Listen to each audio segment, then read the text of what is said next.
that person was really nice. I'd love to work with them again. So, yeah. So I'm a little curious about like the ground floor and like, you know, the convention floor of E3 and how it compares to PAX. Are the booths like, is it just the big companies that have the like conferences? Are they the ones that are there, or is it like indie games as well? And like, you know, like, is it just what's being showcased exactly, or like, are there other booths? No, there are other booths. So anything that's showcased is probably on the show floor somewhere. So last year during Bethesda, they did the announcement for Wolfenstein 2, and they announced The Evil Within 2.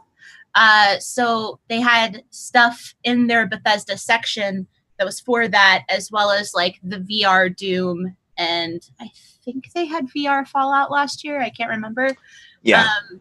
Yeah, so like all of that stuff that was announced was there. But there's also an indie section that's at E3. There's also booths in like almost in like the walkways, which sounds kind of weird, but they're not like in the walkways. But like when you get to the halls, like outside of the halls, there may be. I remember Abzu had like a really nice booth one year, and then the guys who made Payday 2. They had like a really nice booth that wasn't in either one of the centers of the halls.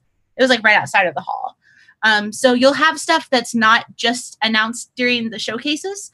You'll have stuff that is maybe you've seen at a PAX, and you'll have stuff that maybe you've never seen before, and stuff that maybe wasn't in a showcase that you can check out.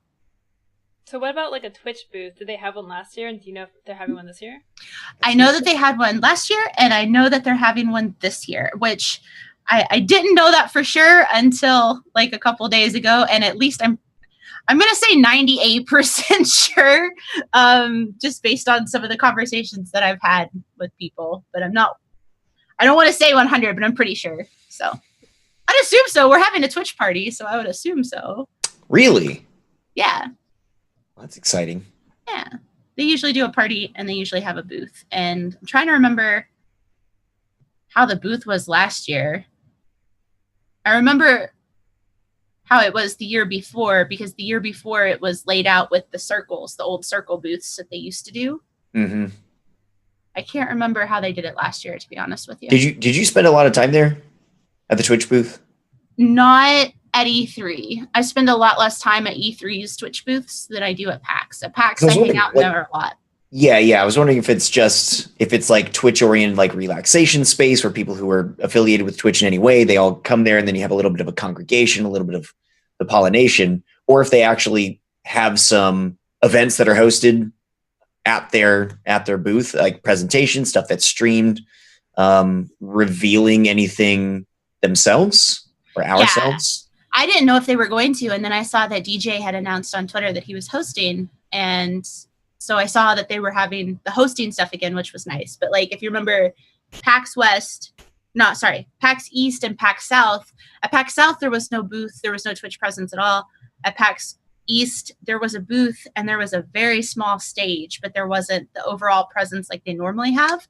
Yeah. So I saw that people were kind of talking about that in the chat a little bit. That's why, like, for a hot second, we were all kind of like, is there gonna be a booth? Is there gonna be anything? And it looks like there will be. So okay. Yeah. Yeah. It seems like they're trying to hone in on like the coverage of like the conferences and stuff, because I think there's like 4 to 6 different hosts for Twitch. Yeah. They're gonna be covering stuff. So it seems like they're going really hard, which is kind of confusing because, like you said, at PAX East, they didn't stream anything. Yeah. Like, so, I mean, I think besides some of the panels. So that is, it's a little confusing. Like, I'm not sure, you know, what they're going for. Like, where the deciding factors. Or do they not? Like, you know, like. Where the value is.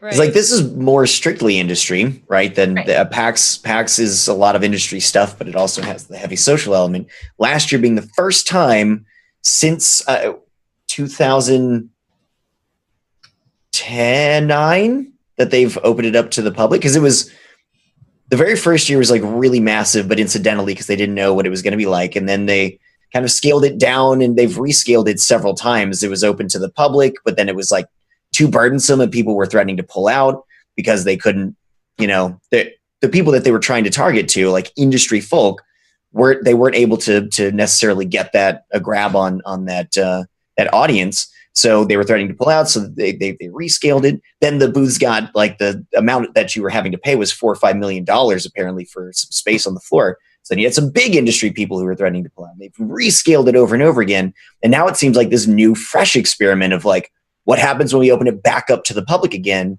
especially with streaming and content creation generally being a larger thing. There are much more people who feel invested in the industry. It's really interesting to see. I can't wait to see how this develops, how it continues to develop, especially with Twitch specifically deciding to maintain its presence there when they're not at some of the other conventions. Right. And what was really interesting to me too is the first year we went, EA had their own thing. Like they weren't a part of E3. You had to go through a whole different process. They weren't in the building. They were down like a couple blocks. You had to go like down a couple blocks and down like this other way to get into it. It wasn't attached at all. So like you had to have a completely separate badge to get into the EA stuff. Oh yeah. So because that was going on. There was a lot of talk of there wasn't enough interest. There weren't enough people coming in. The people that were there, like I think like you could buy a pass for like $1,000 or something at the time, but you still had to have all these different proofs of like this is where I worked in the industry. Yeah. So I understand why they opened it up to the public. I just liked that it was more spread out, and I didn't feel like I was stepping on people. Yeah. I mean, that was one of the biggest things I heard from E3 last year. That was so crowded, and like security was super lax as well.